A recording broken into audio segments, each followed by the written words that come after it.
1702 журналиста собрались сегодня в Москве. В полдень началась большая пресс-конференция Владимира Путина. Глава государства подвел итоги уходящего года. Он отметил рост ВВП и промышленного производства. Журналисты могли задать свои вопросы.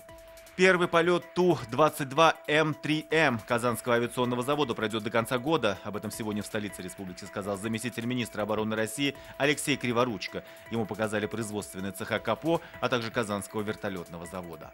Сотрудники Россельхознадзора вышли в рейд по елочным базарам. Их цель – выявить больные деревья, наличие вредителей. Также у продавцов должны быть фитосанитарные документы на товар. Нарушителям-предпринимателям штраф от 500 до 1000 рублей.